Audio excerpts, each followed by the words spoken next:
బలలో యోగ్యమైన రీతిగా మనం చేయవేయటానికి దేవుడు మనకొక మంచి అవకాశాన్ని, మరొక తరుణాన్ని దేవుడు మనకి దయచేస్తూ ఉన్నాడు. మనం దేవునిలో మనల్ని మనం పరిశీలించుకోవడానికి, మన జీవితాలని పరీక్షించుకోవడానికి ఒక మంచి అవకాశాన్ని దేవుడు మనకి దయచేస్తూ ఉన్నాడు మన యొక్క యాత్రా జీవితంలో. కాబట్టి దేవుని యొక్క వాక్య భాగంలో నుంచి పేతురు రాసిన రెండవ పత్రిక, పేతురు రాసిన రెండవ పత్రిక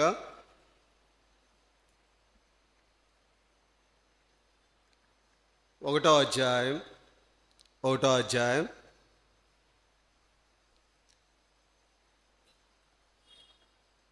10వ వచనాన్ని మనం చదువుకుందాం. పేతురు రాసిన రెండవ పత్రిక 1వ అధ్యాయం 10వ వచనం. అందువలన సహోదరులారా, మీ పిలుపును ఏర్పాటును నిశ్చయము చేసుకున్నటకు మరీ జాగ్రత్త పడుడి. అదేవిధంగా తెస్సలోనికీయులకు రాసిన మొదటి పత్రిక, తెస్సలోనికీయులకు రాసిన మొదటి పత్రిక 2వ అధ్యాయం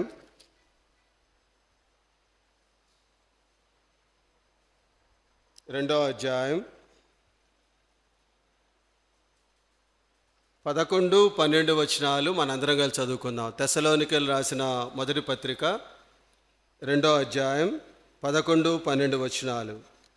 తన రాజ్యమునకు మహిమకును మిమ్మును పిలుచున్న దేవునికి తగినట్టుగా మీరు నడుచుకొనవలనని మేము మీలో ప్రతి వానిని హెచ్చరించుచు, ధైర్యపరచుచు, సాక్ష్యమిచ్చుచు, తండ్రి తన బిడ్డల ఎడల నడుచుకొని రీతిగా మీలో ప్రతి వాని ఎడల మేము నడుచుకొంటిమని మీకు తెలియను.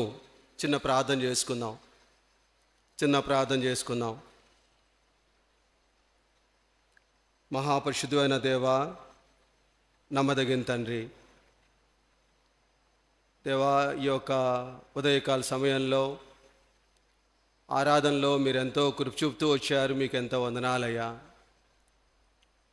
మా యాత్రా జీవితంలో మీ యొక్క రాకడ అతి సమీపంగా ఉందని మేము గ్రహించుకొని ఎంతో జాగ్రత్తగా ఉండాలని, నడుచుకోవాలని మీ వాక్యం ద్వారా మీరు మాతో హెచ్చరిస్తూ ఉన్నారు. ప్రేమతో మీరు మాతో మాట్లాడుతూ ఉన్నారు. మీకెంతో వందనాలు ప్రభా. ఈ సమయాన్ని దీవెనకరమైన సమయంగా మీరు మార్చండి. నిలబడినటువంటి వాడిని ప్రభా, ఒట్టివాడిని, బలహీనుడిని ప్రభా, దయతో మీరు నన్ను జ్ఞాపకం చేసుకొని నన్ను మీరు బలపరచమని నేను కోరుకుంటున్నాను. మీ సులువు చాటున మరుగుపరచండి. నీ బిడ్డలు ఎంతో ఆశతో వచ్చారు ప్రభా. మీ వాక్యం ద్వారా నాతో, మాతో, మా అందరితో మీరు మాట్లాడండి. భావోద్రేక సంబంధమైనటువంటి తీర్మానాలు మేము తీసుకోకోకుండా ప్రభా, ఆత్మ సంబంధమైనటువంటి తీర్మానాలు మేము తీసుకొని ఆత్మీయంగా మేము ముందుకెళుతూ ప్రభా, భయంతో, వణుకుతోటి ప్రభా, బలలో చేయగలిగేటువంటి భాగ్యాన్ని మా అందరికీ మీరు దయచేయండి. మీ ఆత్మ నడిపింపును మాకు దయచేయమని కోరుకొంచు ప్రభువైన యేసుక్రీస్తు వారి యొక్క నామంలో అడుగుచు ఉన్నాను తండ్రి, ఆమేన్. దేవుని యొక్క వాక్య భాగంలో దేవుడు ఈ యొక్క ఉదయకాల సమయంలో పేతురు రాసిన రెండవ పత్రిక 1వ అధ్యాయం 10వ వచనంలో దేవుడు మనతో మాట్లాడుతూ ఉన్నాడు. ఎవరు మాట్లాడుతూ ఉన్నాడంటే, మీ పిలుపును ఏర్పాటును నిశ్చయము చేసుకొనుటకు మరీ జాగ్రత్త పడుడి. అదేవిధంగా తెస్సలోనికీయులకు రాసిన మొదటి పత్రిక 2వ అధ్యాయంలో మనం ఏం నేర్చుకున్నామంటే, మీ పిలుపును ఏర్పాటు విషయంలో అక్కడ దేవుడు ఎంతో స్పష్టంగా మాట్లాడుతూ ఉన్నాడు. చూడండి, 2వ అధ్యాయం ఒకసారి తీయండి. 2వ అధ్యాయం తెస్సలోనికీయులకు రాసిన మొదటి పత్రిక 2వ అధ్యాయం 11వ వచనంలో రాయబడి ఉంది, మిమ్మును పిలుచున్న దేవునికి తగినట్టుగా మీరు నడుచుకోవాలి. 2 విషయాలు. దేవుడు మనల్ని పిలిచినటువంటి పిలుపుకి ఎలా ఉండాలంటున్నాడు దేవుడు? జాగ్రత్తగా ఉండాలి అని దేవుడు జ్ఞాపకం చేస్తూ ఉన్నాడు. మళ్ళా తెస్సలోనికీయులు రాసిన పత్రిక వచ్చేవాటికి మీరు నడుచుకోవాలి అని దేవుడు జ్ఞాపకం చేస్తూ ఉన్నాడు. అదేవిధంగా ఎఫెసీయులు రాసిన పత్రికలో ఒక్కొక్కసారి రండి. ఎఫెసీయులు రాసిన పత్రిక 4వ అధ్యాయం 3వ వచనాన్ని చూడండి. మీరు పిలువబడిన పిలుపుకు తగినట్లుగా దీర్ఘశాంతముతో కూడిన సంపూర్ణ వినయముతోనూ సాత్వికముతోనూ నడుచుకోవాలి.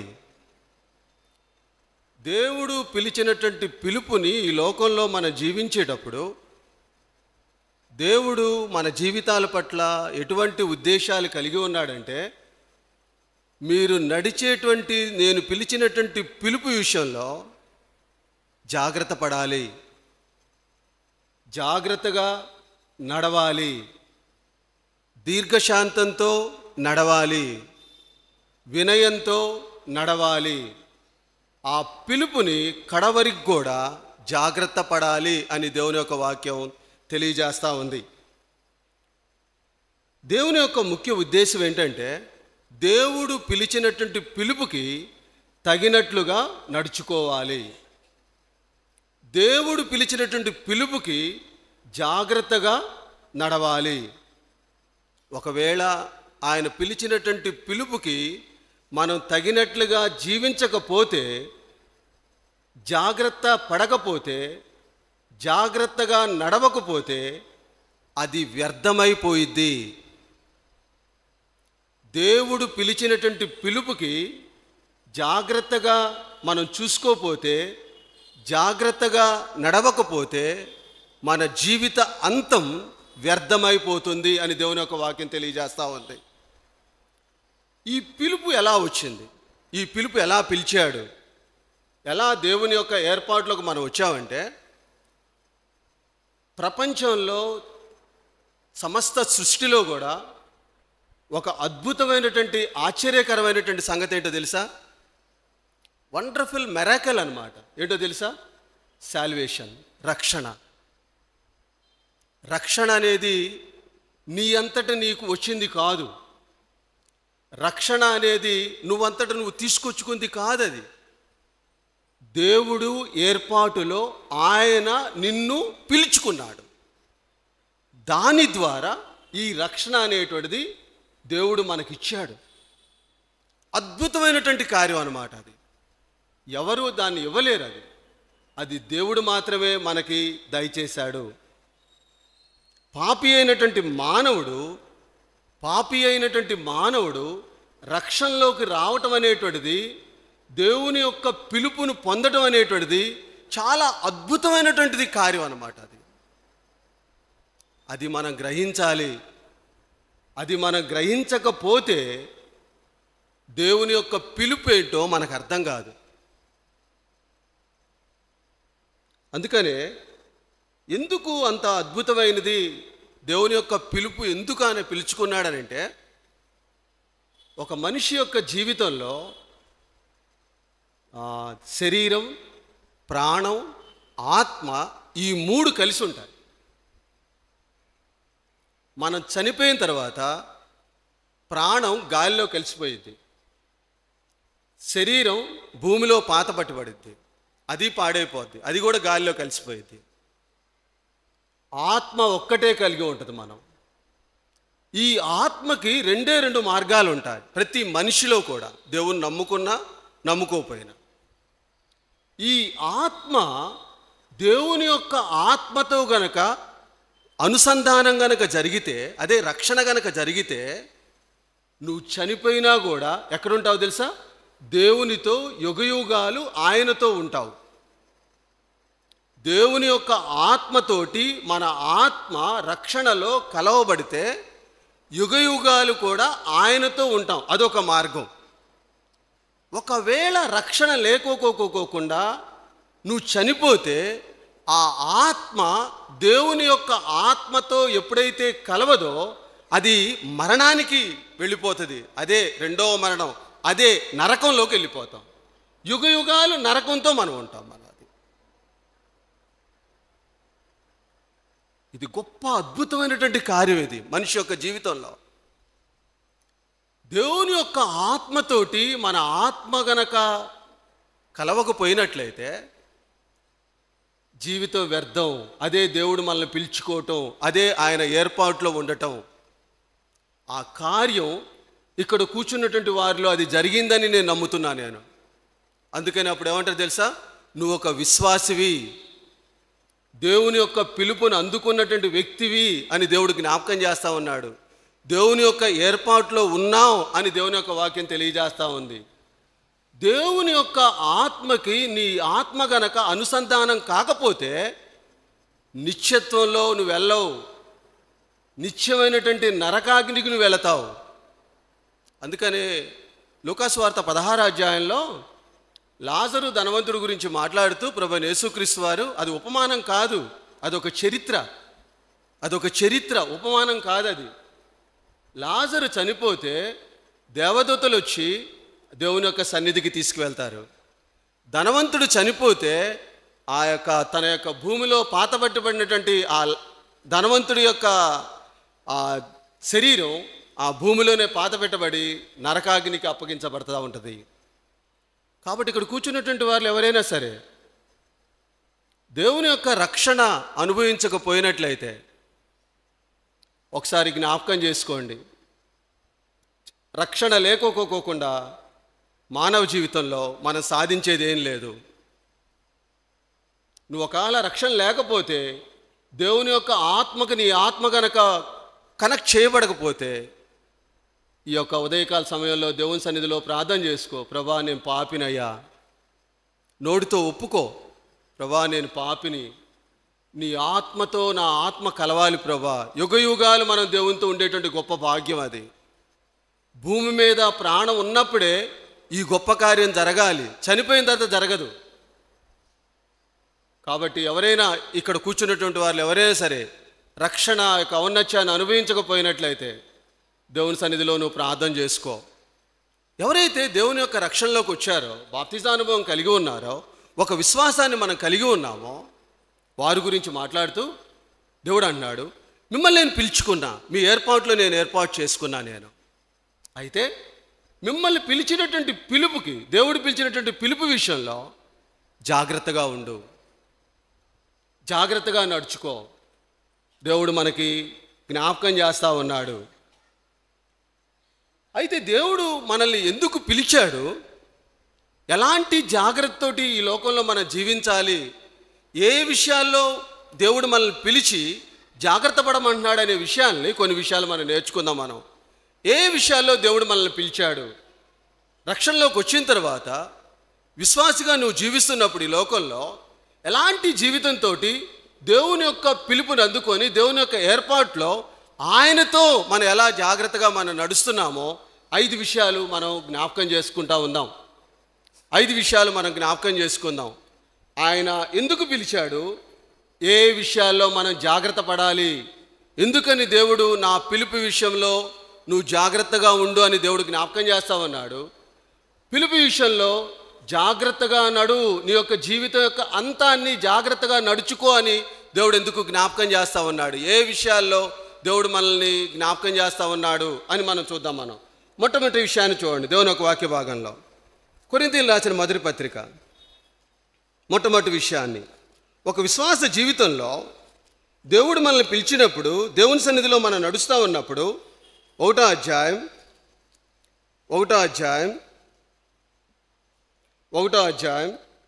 9వ వచనాన్ని మనం జాగ్రత్తగా మనం గమనిద్దాం. 1వ అధ్యాయం 9వ వచనం, మన ప్రభువైన యేసుక్రీస్తు అను తన కుమారుని సహవాసమునకు మిమ్మును పిలిచిన దేవుడు నమ్మదగినవాడు.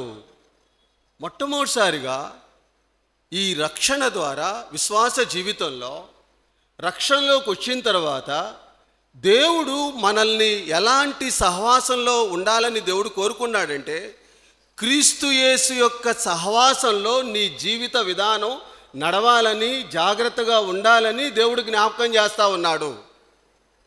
ఎలా వచ్చింది ఈ సహవాసం, ఎలా ఏర్పాటు చేయబడింది? రక్షణలోకి వచ్చిన తర్వాత పరిశుద్ధాత్మ దేవుడు ఆయన నీలో వసించడానికి దేవుడు ఇష్టపడతా ఉంటాడు. తండ్రి, కుమార, పరిశుద్ధాత్మ యొక్క అత్యుత్వమైనటువంటి ఏకత్వమైనటువంటి ఆ దేవుని యొక్క కుటుంబంలోకి నీకు అనుమతి కలిగిద్ది. ఎలా అనుమతి కలిగింది? రక్షణ ద్వారానే. ఈ రక్షణ ద్వారా దేవుని యొక్క కుటుంబంలో ఒక సహవాసాన్ని దేవుడు నీకు దయచేశాడు. అయితే దేవుని యొక్క ఆశ ఏంటంటే, నా పిలుపును పొందుకున్నాడు, నా సహవాసాన్ని పొందుతున్నటువంటి వ్యక్తి ఎలా ఉండాలని దేవుడు కోరుకుంటా ఉన్నాడంటే, మంచి సహవాసం. ఎటువంటి సహవాసం అంటే, నీలో ఉన్నటువంటి ప్రాచీన స్వభావం, పాప స్వభావం దేవుని యొక్క సహవాసంలో దినదినం కూడా అది ఏమైపోవాలంటే కనుమరుగైపోవాలి. దేవుని యొక్క ఉద్దేశం అదే. రూపాంతరత చెందాలని దేవుడు జ్ఞాపకం చేస్తూ ఉన్నాడు. నిన్నెందుకు నేను పిలుచుకున్నానంటే, ఈ లోకంలో క్రీస్తు యేసుతో నువ్వు సహవాసం చేసేటప్పుడు, దేవుని యొక్క సహవాసంలో ఉంటున్నప్పుడు దేవుని బిడ్డగా ఈ లోకంలో జీవించాలని దేవుడు జ్ఞాపకం చేస్తూ ఉన్నాడు. అందుకనే దేవుని యొక్క వాక్య భాగంలో చూడండి, ఆ పరిశుద్ధాత్మ దేవుడు, తండ్రి అయినటువంటి దేవుడు, ప్రభువైన యేసుక్రీస్తు వారి యొక్క కుటుంబంలో దేవుడు ప్రతి దినం కూడా నిన్ను ట్రాన్స్ఫర్మేషన్ చేస్తూ ఉంటాడు. ప్రతిదినం. ఎట్లా ట్రాన్స్ఫర్మేషన్ చేస్తాడు? వాక్యం ద్వారా నీతో మాట్లాడతాడు, తన యొక్క బిడ్డల ద్వారా నీతో మాట్లాడుతూ ఉంటాడు. ఎందుకని తెలుసా? నువ్వు జాగ్రత్తగా నడుచుకోవాలి, ఈ లోకంలో నువ్వు జాగ్రత్తగా ఉండాలి. నా చేత నువ్వు పిలువబడ్డావు, యేసుతో నువ్వు పిలువబడినావు కాబట్టి ఈ లోకంలో జీవించేటప్పుడు, దేవుని యొక్క సహవాసంతో ఉన్నప్పుడు, దేవునికి ఒక రిప్రజెంటేటివ్గా ఈ లోకంలో ఉన్నప్పుడు, దేవుని యొక్క బిడ్డగా, దేవునికి మాదిరికరంగా మనం జీవించాలని ఒక మంచి సహవాసంలో, ఒక కుటుంబంలో దేవుడు నిన్ను ఏర్పాటు చేశాడు. అది మనం గమనించుకోకుండా రక్షణ పొందినటువంటి దినాల్లో అటువంటి స్వారూప్యతలో మనం ఎదిగాం. రక్షణ పొందినటువంటి దినాల్లో ఎంతో జాగ్రత్తగా జీవించాం. రక్షణ పొందినటువంటి దినం దగ్గర నుంచి ఈ దినం వరకు కూడా, సంవత్సరాలు గడిచే కొద్దీ కూడా దేవుడు ఏం కోరుకుంటున్నాడంటే, నేను నిన్ను పిలుచుకున్నాను. దేవుడు ఏమని హెచ్చరిస్తున్నాడంటే, జాగ్రత్తగా ఉండు, నీ నడకలో తప్పుడు నడక ఏర్పడతా ఉంది, నీ సహవాసంలో తప్పుడు సహవాసం నీలోకి వచ్చింది. పైకి విశ్వాసిగానే కనబడుతున్నావే కానీ క్రీస్తు యొక్క సహవాసం నుంచి దూరం అయిపోతున్నావు. నిన్ను పిలిచినటువంటి పిలుపును నువ్వు గ్రహించుకోకుండా అజాగ్రత్తతో నువ్వు ఉంటున్నావు అని దేవుడు మనకు జ్ఞాపకం చేస్తా ఉన్నాడు. చూడండి, దేవుని యొక్క వాక్య భాగంలో రోమీయులు రాసిన పత్రిక 1వ అధ్యాయం దేవుడు ఎలా ఉండాలని కోరుకుంటున్నాడో చూడండి. రోమీయులు రాసిన పత్రిక 1వ అధ్యాయం 7వ వచనం చూడండి ఒకసారి. 7వ వచనం అక్కడ చూడండి, నేను చదువుతా చూడండి, మధ్యలో నుంచి నేను చదువుతా. నేను రోమీయులు రాసిన పత్రిక 1వ అధ్యాయం 7వ వచనం చివరిలో నుంచి రాగానే అక్కడ రాయబడి ఉంటుంది, అపోస్తలుడుగా నుండి పిలువబడినవాడు, దేవుని స్వార్థ నిమిత్తము ప్రత్యేకింపబడిన వాడినయుండి పౌలు రోమాలో ఉన్న దేవుని ప్రియులందరికీ, అనగా పరిశుద్ధులుగా ఉండుటకు పిలువబడిన వారందరికీ తండ్రి అయిన దేవుని నుండి, ప్రభు అయిన యేసుక్రీస్తు నుండి కృపా సమాధానములు మీకు కలుగునుగాక. అక్కడ రాయబడి ఉంటుంది, దేవుడు తన కుమారుడును మన ప్రభు అయిన యేసుక్రీస్తు విషయమైన ఆ సువార్తను పరిశుద్ధ లేఖములందు తన ప్రవక్తల ద్వారా ముందు వాగ్దానము చేసెను. యేసుక్రీస్తు శరీరమును బట్టి, ఆ తర్వాత దావీదు సంతానముగాను మృతుల్లో నుండి పునరుద్ధానుడైనందున పరిశుద్ధమైన ఆత్మను దేవుడు కుమారుడుగాను ప్రభావంతో నిరూపించబడెను. అక్కడ కింద రాయబడి చూడండి, మీరును వారిలో ఉన్నవారై యేసుక్రీస్తు వారుగా ఉండుటకు పిలువబడి ఉన్నారు.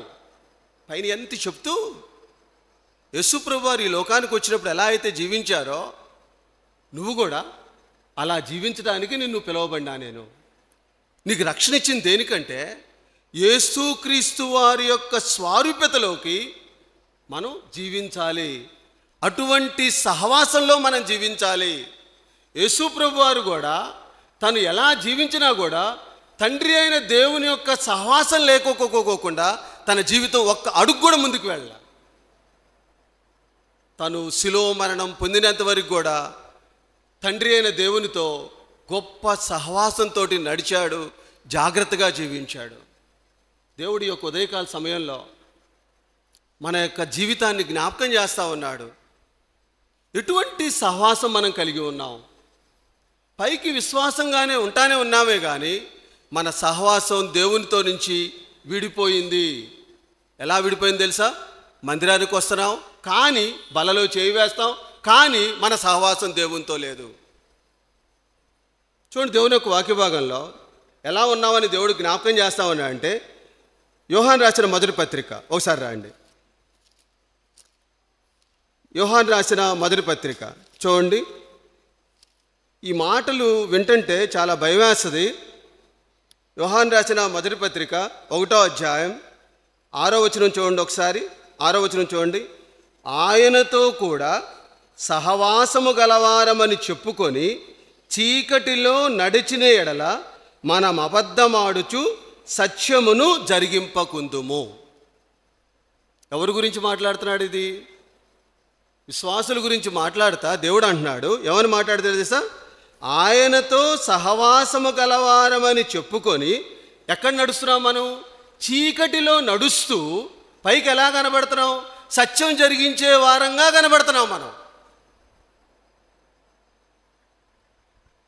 జాగ్రత్తగా ఉందాం.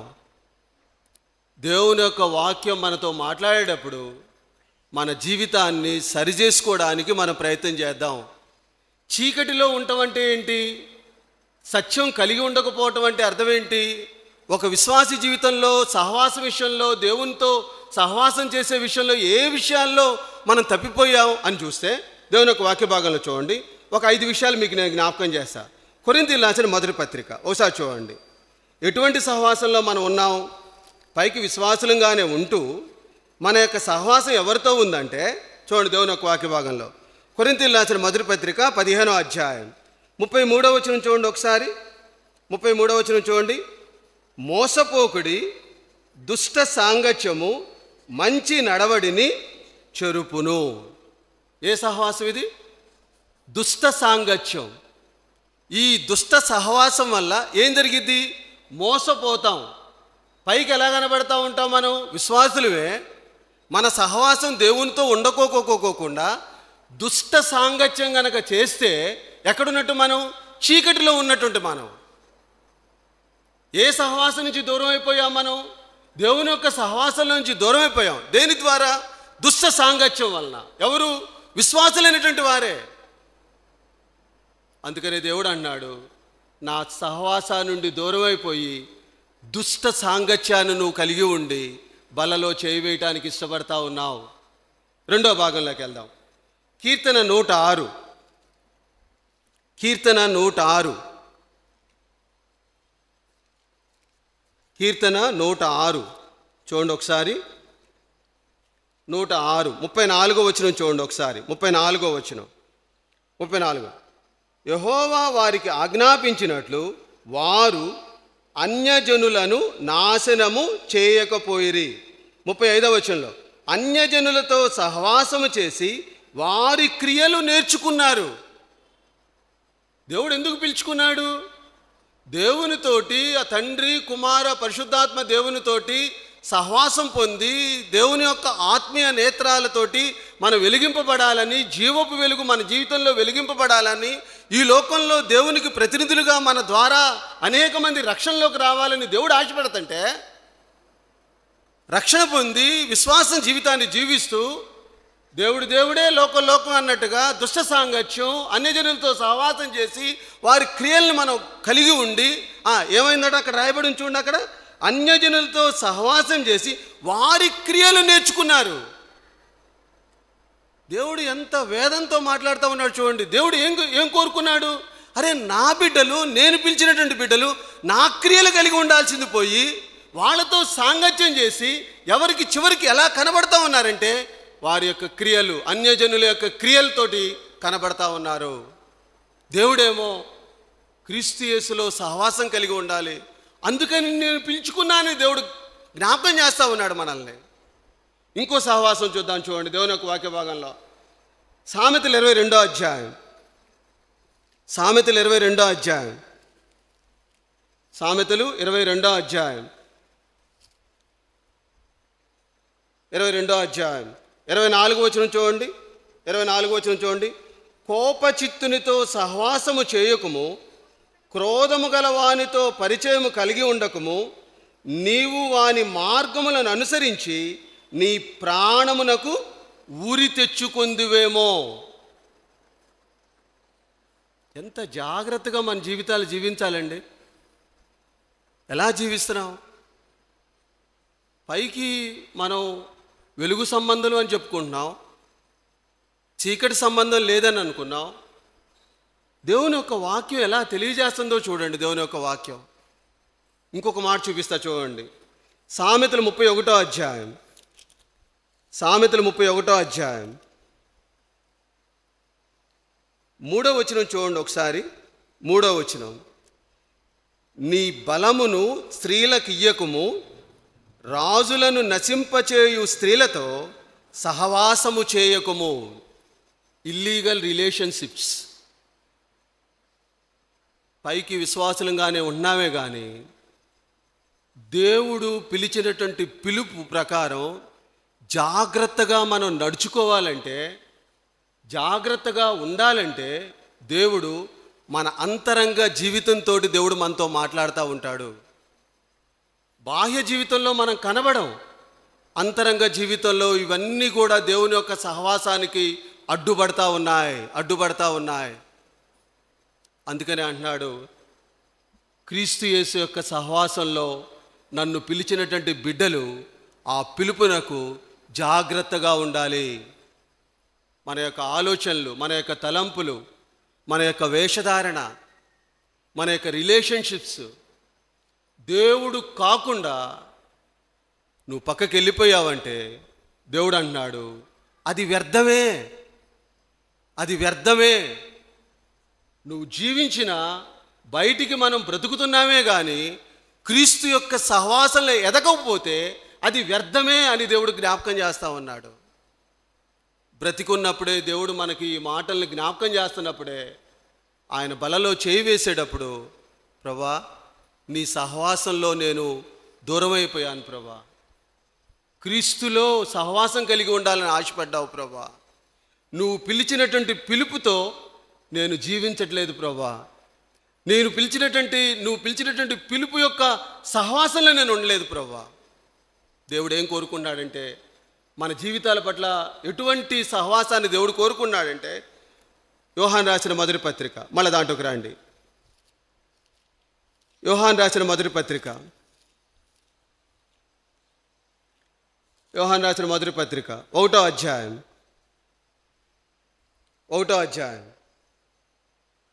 7వ వచనాన్ని అందరు తీయండి వాక్యం ఒకసారి.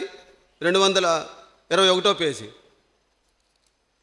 1వ అధ్యాయం 7వ వచనం చూడండి.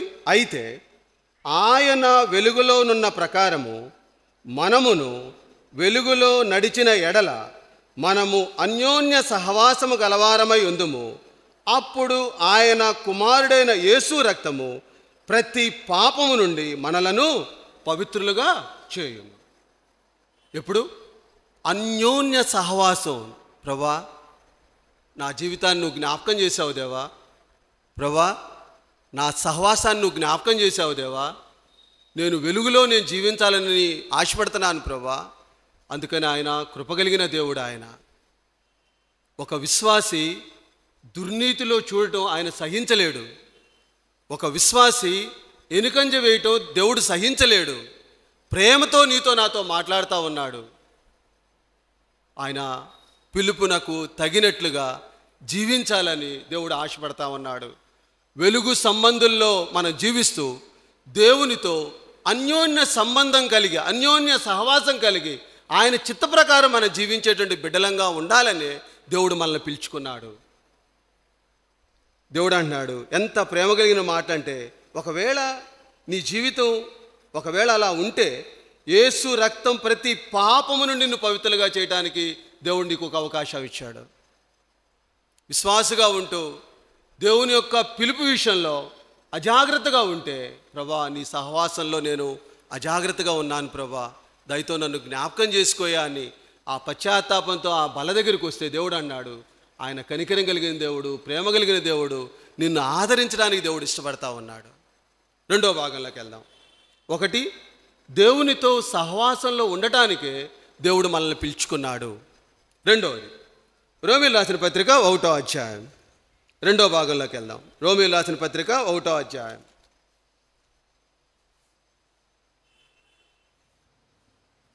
రోమీయులకు రాసిన పత్రిక 1వ అధ్యాయం 2వ వచనం నేను చదువుతున్నా, జాగ్రత్త గమనించండి. 2వ వచనం నేను చదువుతున్నా. నేను యేసుక్రీస్తు దాసుడను అపోస్తలుడుగా నుండుటకు పిలబడిన వాడును, దేవుని స్వార్థ నిమిత్తము ప్రత్యేకించబడిన వాడునైన పౌలు రోమాలో ఉన్న దేవుని ప్రియులందరికీ, అనగా పరిశుద్ధులుగా ఉండుటకు పిలువబడిన వారందరికీ. ఒకటి, సహవాసంలో ఆయన నిన్ను పిలుచుకున్నాడు. రెండోది, నిన్నెందుకు పిలుచుకున్నాడంటే దేవుని యొక్క ఏర్పాటులో ఎందుకు ఉంచుకున్నాడంటే, ఈ లోకంలో పరిశుద్ధులుగా జీవించడానికి దేవుడు మనల్ని పిలుచుకున్నాడు. పరిశుద్ధత లేకోకోకుండా ప్రభువును మనం చూడలేము. ప్రభువు మన ప్రార్థన ఆలకించడు. ఇంకొక వాక్య భాగాన్ని చూడండి ఒకసారి. కొరింథీయులకు రాసిన మొదటి పత్రిక ఒకసారి రాయండి. ఆయన మనల్ని ఎందుకు పిలుచుకున్నాడంటే, పరిశుద్ధులుగా ఉండటానికి ఆయన మనల్ని పిలుచుకున్నాడు. కొరింథీయులకు రాసిన మొదటి పత్రిక 1వ అధ్యాయం 2వ వచనం చూడండి ఒకసారి. 1వ అధ్యాయం 2వ వచనం. కొరింథీలోనున్న దేవుని సంఘమునకు, అనగా క్రీస్తు యేసునందు పరిశుద్ధపరచబడిన వారై పరిశుద్ధులుగా ఉండుటకు పిలువబడి వారికి. క్రీస్తు యేసులో ఎలా ఉండాలి మనం? పరిశుద్ధులుగా పిలువబడినటువంటి వారు ఎలా ఉండాలి? పరిశుద్ధులుగా ఉండటానికే దేవుడు మనల్ని పిలిచాడు. రక్షణ యొక్క ఔన్నత్యాన్ని అనుభవించేటప్పుడు అపరిశుద్ధత అనేటువంటిది మన జీవితంలో కనబడటానికి వీలు లేదు అని దేవుడు జ్ఞాపకం చేస్తూ ఉన్నాడు.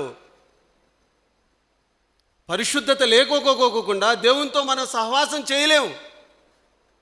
చెడ్డ సహవాసాలు చేస్తూ అన్యులతో వారి క్రియలు జరిగిస్తా దేవునితో మనం పరిశుద్ధంగా ఉండటం అసంభవం.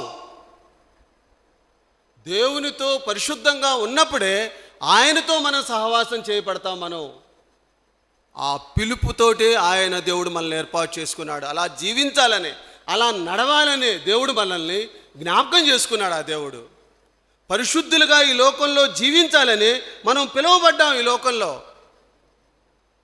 ఆ గొప్ప పరిశుద్ధుల యొక్క సహవాసంలో దేవుడు మనల్ని ఉంచాడు.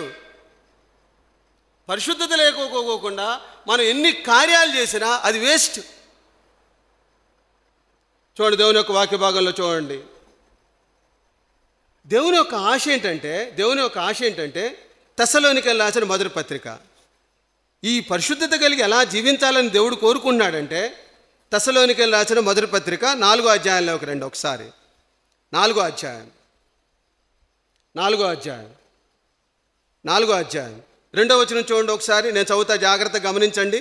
4వ అధ్యాయం 2వ వచనం. మెట్టుకు సహోదరులారా, మేము ప్రభువైన యేసు ద్వారా మీకిచ్చిన ఆజ్ఞను మీరు ఎరుగుదురు కాగా, మీరేలాగు నడుచుకొని దేవుణ్ణి సంతోషపరచవలనో మా వలన నేర్చుకున్న ప్రకారము మీరు నడుచుకొంచున్నారు.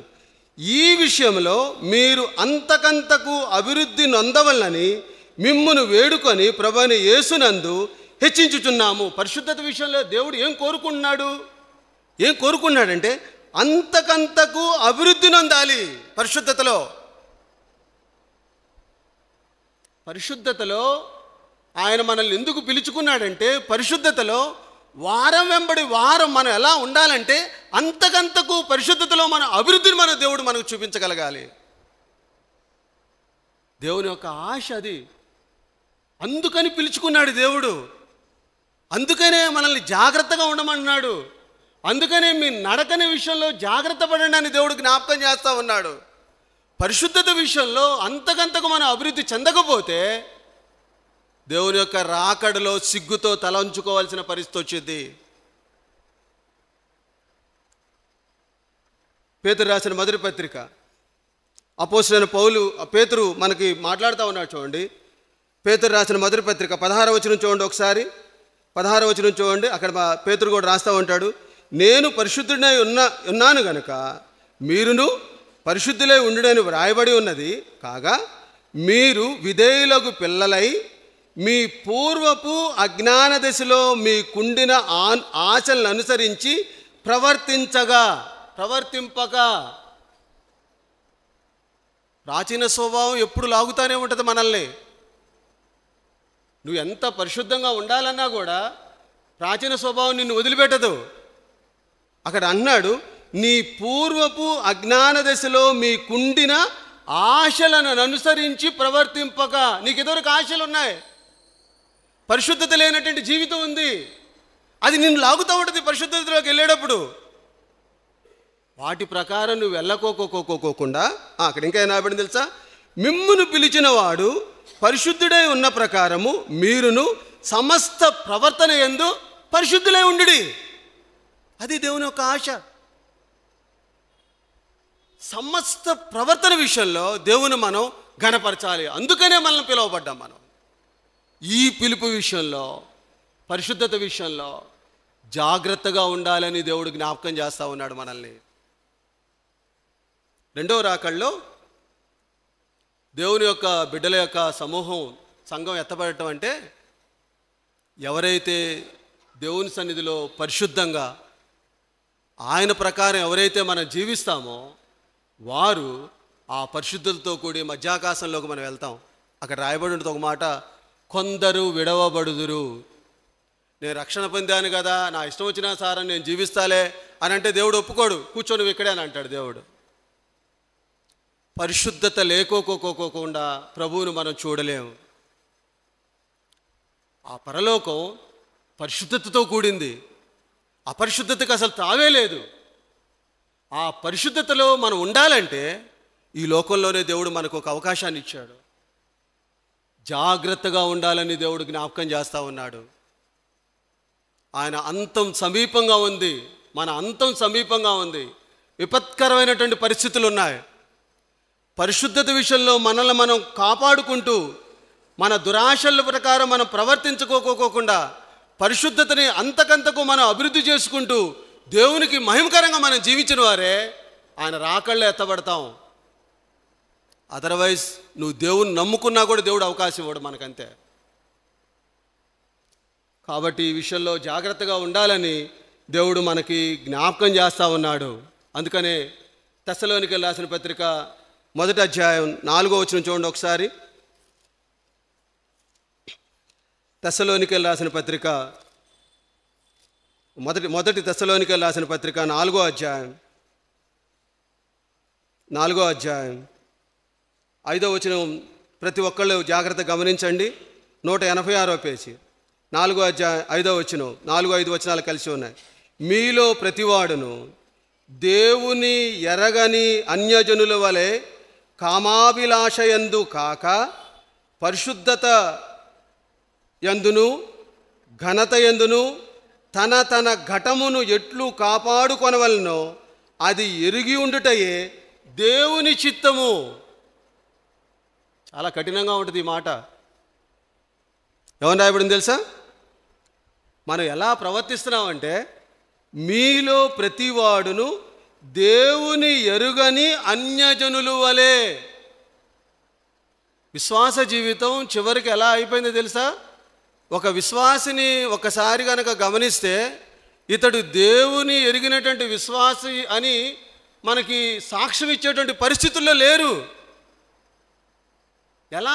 చివరికి ఎలా అయిపోయామంటే దేవుని ఎరుగనటువంటి అన్యజనుల వలె. వాళ్ళు ఎలా అయితే ప్రవర్తిస్తున్నారో అలా విశ్వాస జీవితంలో కూడా మనం ప్రవర్తిస్తున్నాం అని దేవుని యొక్క వాక్యం తెలియజేస్తూ ఉంటుంది. అంటూ అక్కడ అంటున్నాడు, అన్యజనుల వలె కామాభిలాష యందు కాక, అక్కడ రాయబడింది పరిశుద్ధత యందును ఘనత యందును తన ఘటమును ఎట్లు కాపాడుకొనవలనో అది ఎరిగి ఉండుటయే దేవుని చిత్తము. నీ జీవితాన్ని నువ్వు కాపాడుకోవటం అంతే. వాడేం చేస్తున్నాడు, ఈడేం చేస్తున్నాడు, దేవుడు వాడికి లెక్క చెప్పాలి. దేవుడు వదిలిపెట్టడు, ఎవరిని వదిలిపెట్టడు. మనమేం తీర్పు తీర్చేది? దేవుడు అన్నాడు, మన యొక్క ప్రవర్తన జాగ్రత్తగా కాపాడుకొని దేవునికి భయంకరంగా మనం జీవించాలి. సజీవ యాగాలుగా పరిశుద్ధత విషయంలో దేవునికి మనం యాగాలుగా ఉన్నప్పుడే దేవునికి మహిమకరంగా మనం జీవించగలుగుతాం. అందుకనే మనల్ని పిలుచుకుంది దేవుడు, అందుకనే ఆయన మనల్ని ఏర్పాటు చేసుకుంది. అందుకనే దేవుడు అన్నాడు, మీ పిలుపు విషయంలో నేను ఎందుకు పిలిచానో ఈ విషయాల్లో జాగ్రత్తగా ఉండు, జాగ్రత్తగా నడుచుకో. అందుకనే రోమీయులకు రాసిన పత్రిక 12వ అధ్యాయం చూడండి, మనకందరికీ తెలిసినట్టు వాక్య భాగం. ఎలా ఉండాలని దేవుడు కోరుకుంటున్నాడు పరిశుద్ధత విషయంలో చూడండి. 12వ అధ్యాయం 1వ వచనం. కాబట్టి సహోదరులారా, పరిశుద్ధమును దేవునికి అనుకూలమైన సజీవ యాగముగా మీ శరీరములను ఆయనకు సమర్పించుకొనిడని దేవుని వాత్సల్యతను బట్టి మిమ్మును బ్రతిమాలుకొనుచున్నాను. ఇట్టి సేవ మీకు యుక్తమైనది. ఏంటది? పరిశుద్ధమును దేవునికి అనుకూలమైన సజీవ యాగముగా మన శరీరాల్ని దేవునికి సమర్పించుకోవటం. ప్రభా, నేను అన్వర్ది ప్రభా, నా వల్ల ఏది కాదు ప్రభా, నువ్వే పరిశుద్ధుడు ప్రభా. ఆ ట్రాన్స్ఫర్మేషన్ మన జీవితంలో రాకపోతే దేవుని కోసం మనం బ్రతకలేం, దేవుని యొక్క పిలుపుని మనం చూడలేం, ఆయన తగినట్లుగా మనం జీవించలేం, ఆయనకి తగ్గట్టుగా మనం నడవలేం. మన జీవితం అంతం వ్యర్థమైపోయింది. మన శరీరాల్ని సజీవ యాగాలుగా దేవునికి మనం అప్పచెప్పుకోవాలి. 2 విషయాలు. దేవుడు మనల్ని ఎందుకు పిలిచాడంటే సహవాసంలో ఉండటానికి పిలిచాడు. రెండోది, పరిశుద్ధులుగా ఉండటానికి దేవుడు మనల్ని పిలుచుకున్నాడు. ఈ విషయంలో జాగ్రత్తగా ఉండాలి, జాగ్రత్తగా నడవాలి ఈ లోకంలో అని దేవుడు మనల్ని హెచ్చరిస్తూ ఉన్నాడు. 3వ భాగంలోకి వెళ్దాం. కొరింథీయులకు రాసిన మొదటి పత్రిక, కొరింథీయులకు రాసిన మొదటి పత్రిక త్వరగా అవగొడతాను. కొరింథీయులకు రాసిన మొదటి పత్రిక 7వ అధ్యాయం 7వ అధ్యాయం 7వ అధ్యాయం కొరింథీయులకు రాసిన మొదటి పత్రిక 7వ అధ్యాయం 15వ వచనం చూడండి. 15వ వచనం. అయితే అవిశ్వాసి అయిన వాడు ఎడబాసినా ఎడబాయవచ్చును. అట్టి సందర్భముల్లో సహోదరికైనను నిర్బంధము లేదు. అంతవరకు వదిలేసేయండి. ఇక్కడ చూడండి, సమాధానముగా ఉండుటకు దేవుడు మనల్ని పిలిచి ఉన్నాడు. 3వ ప్రాముఖ్యమైనటువంటి విషయం ఏంటంటే, దేవుడు ఎందుకు మనల్ని పిలుచుకున్నాడంటే సమాధానం కలిగి మనం జీవించాలి. సంఘం ఏక శరీరం, మనం క్రీస్తులో అంగాలం, మనం క్రీస్తులో ఏకత్వాన్ని కలిగి ఉన్నాం. అటువంటి వారం ఎలా జీవించాలని దేవుడు కోరుకున్నాడంటే సమాధానం కలిగి జీవించాలి. కక్షలు, ద్వేషం, అసూయ, మత్సరం మన జీవితాల్లో, సంఘంలో, మన వ్యక్తిగత జీవితాల్లో, విశ్వాస జీవితంలో కనబడటానికి వీలు లేదు. సమాధానం కలిగి మనం జీవించాలి. ఒక విశ్వాసి ఎడల ఒక విశ్వాసిని మనం పలకరించేటప్పుడు ప్రేమతోటి దేవుని యొక్క ప్రేమని కనపరుస్తూ మనం పలకరించగలగాలి. అటువంటి సమాధానం కలిగి మనం జీవించాలని దేవుడు మనకి జ్ఞాపకం చేస్తూ ఉన్నాడు. అటువంటి సమాధానం లేకుండా జీవిస్తుంటే నేను నిన్ను పిలవలా. దేవుడు ఎందుకు పిలిచాడంటే అంత తగ్గించుకొని జీవించు, అంత విధేయత కలిగి జీవించు. ఎలాంటి జీవితం తెలుసా? మత్తయి సువార్త 5వ అధ్యాయం చూడండి ఒకసారి. ఎలా జీవించాలని దేవుడు కోరుకుంటున్నాడంటే మత్తయి సువార్త 5వ అధ్యాయం, మత్తయి సువార్త 5వ అధ్యాయం 5వ అధ్యాయం అందరూ తీయండి. 5వ పేజీ, 6వ పేజీ, 5వ అధ్యాయం 23వ వచనాన్ని నేను చదువుతాను, జాగ్రత్తగా గమనించండి. దీంట్లో చాలా ప్రాముఖ్యమైనటువంటి విషయం ఇక్కడ రాయబడి ఉంది. మత్తయి సువార్త 5వ అధ్యాయం 23వ వచనం చూడండి జాగ్రత్తగా. కావున నీవు బలిపీఠము వద్ద అర్పణను అర్పించుచుండగా నీ మీద నీ సహోదరునికి విరోధమేమైనను కలదని అక్కడ నీకు జ్ఞాపకము వచ్చిన ఎడల. జాగ్రత్తగా మళ్ళీ ఇంకోసారి చదవండి ఒకసారి. అక్కడ ఏం రాయబడింది తెలుసా? బలిపీఠం వద్ద నీ సహోదరునికి నీ మీద నీ సహోదరునికి విరోధం ఏమైనా కలదని. ఎవరు కలగాలి? నా ఫ్రెండ్ ఒక అతను ఉంటే ఆ విశ్వాసి ఎడల నాకేదన్నా తన మీద కోపం ఉందని ఎవరు అనుకోవాలి? నేను గ్రహించాలి, ఆయన కాదు. నా విషయంలో అతను ఏమన్నా అభ్యంతర పడ్డాడేమోనని నీ స్పందన అక్కడ తెలియజేస్తూ ఉంది. వాళ్ళు రావటం కాదు. అక్కడ చూడండి, దేవుని యొక్క వాక్యాన్ని చూడండి. నీ మీద నీ సహోదరునికి విరోధం ఏమైనదు కలదని ఎవరు అనుకోవాలి? నువ్వు అనుకోవాలి. అప్పుడు ఏం చేయాలి?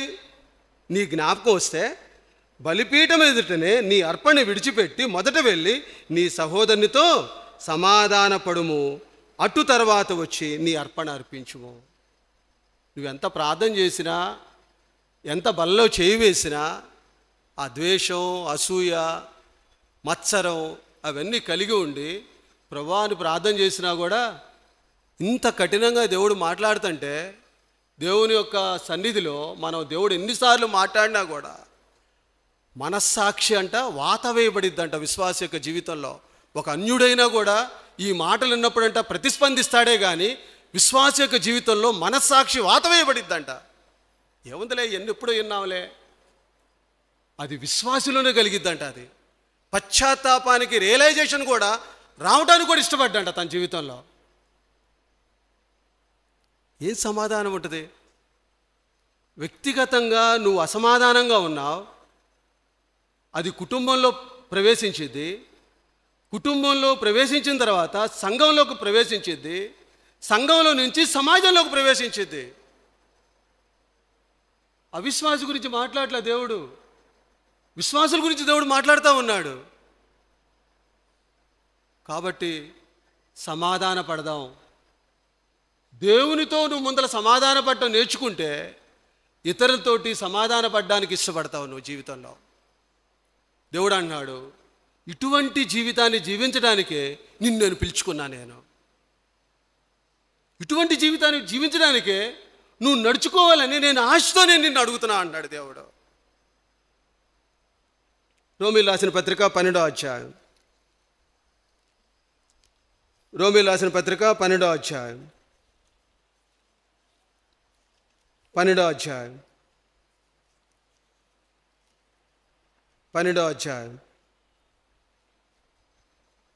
18వ వచనం. రోమీయులకు రాసిన పత్రిక 12వ అధ్యాయం 18వ వచనం. సఖ్యమైతే మీ చేతనైనంత మటుకు సమస్త మనుష్యులతో ఏముండాలి? సమాధానంగా ఉండు. ఒకవేళ వాళ్ళ యొక్క జీవితాలతోటి నువ్వు తృణీకరించబడతావేమో, దేవునికి వందనాలు చెప్పు. ఒకవేళ వాళ్ళ యొక్క జీవితంలో నిన్ను తక్కువనిగా చూస్తున్నారేమో, దేవునికి వందనాలు చెప్పు. ఒకవేళ నిన్ను చూచి ఈర్ష్యపడుతున్నారేమో, దేవునికి వందనాలు చెప్పు. నువ్వు నమ్మకంగా ఉంటే చాలు. సఖ్యమైతే నువ్వు సమాధానపడంతే. వాళ్ళ జీవితం ఎలా ఉందనేది నువ్వు తీసేసేయి. నువ్వు వెళ్ళు సమాధానంతో ఉండి, దేవునితో ఎప్పుడైతే నువ్వు సమాధానం కలిగి ఉంటావో మనుషులతో కూడా మంచి సంబంధ బాంధవ్యాల్ని, మంచి సమాధానాన్ని మనం కలిగి ఉంటాం. అదే దేవునికి మహిమకరమైనటువంటి జీవితం. అందుకనే మనం పిలువబడ్డాం. అందుకనే దేవుడు పిలిచినటువంటి పిలుపు విషయంలో జాగ్రత్తగా ఉండు. దేవుడు పిలిచినటువంటి పిలుపు విషయంలో జాగ్రత్తగా నాడు. ఎంత జాగ్రత్తగా నడవాలండి మన జీవితం. నాలుగో విషయంలోకి వెళ్దాం. రోమీయులకు రాసిన పత్రిక 8వ అధ్యాయం.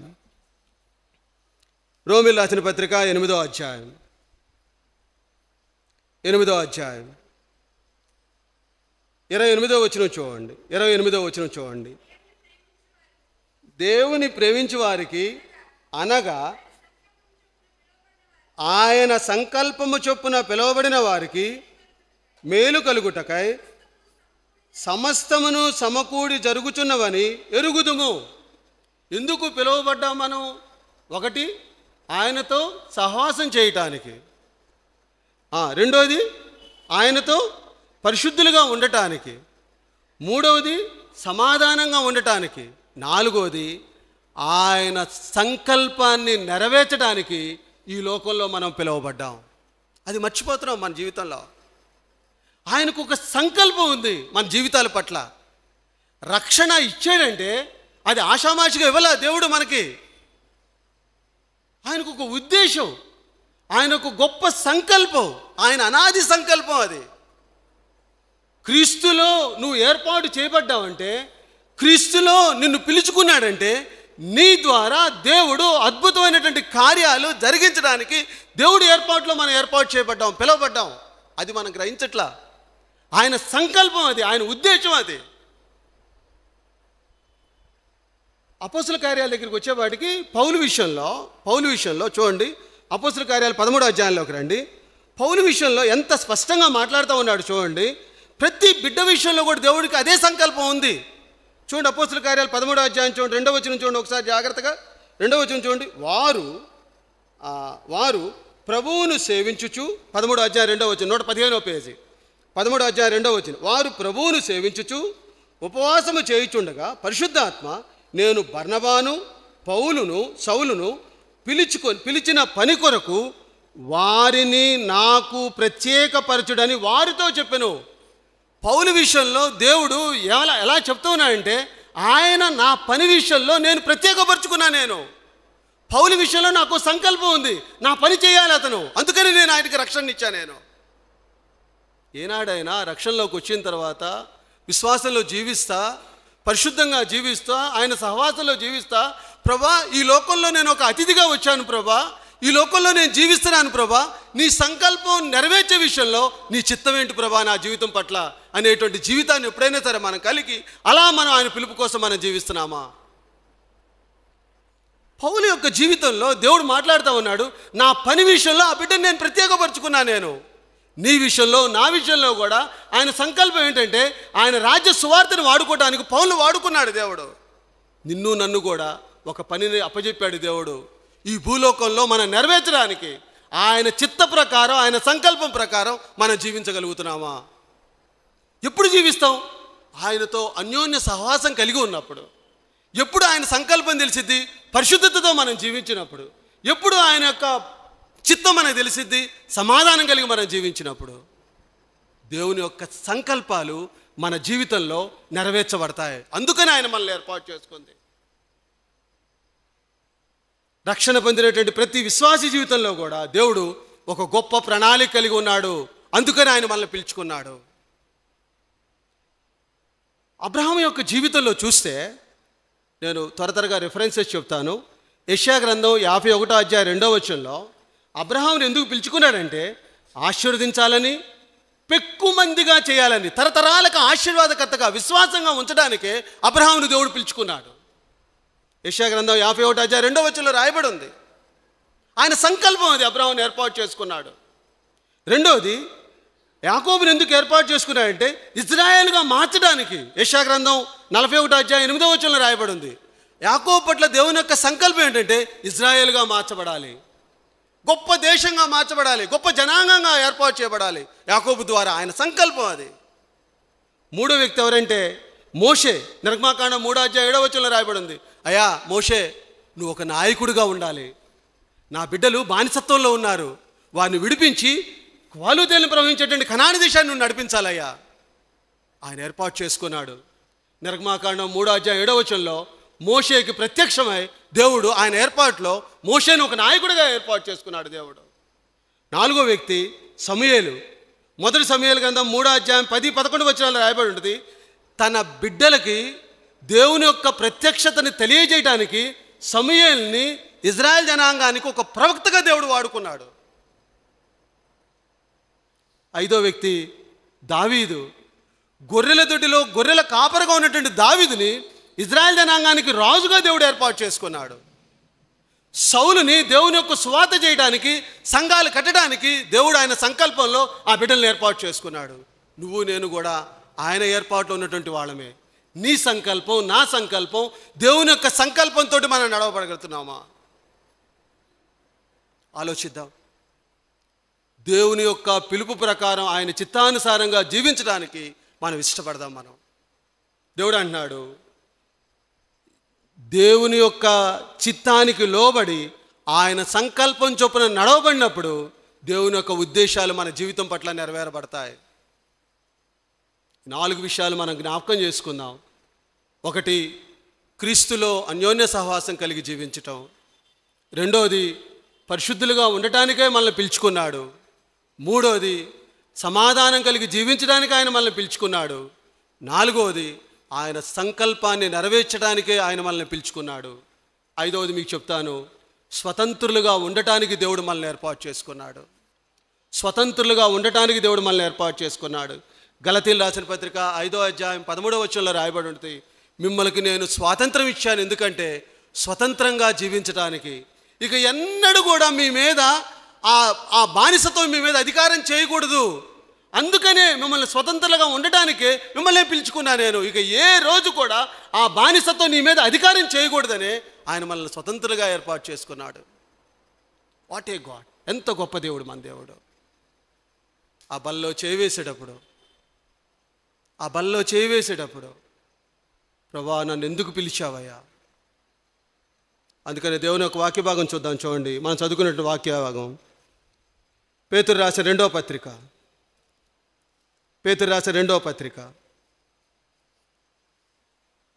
1వ అధ్యాయం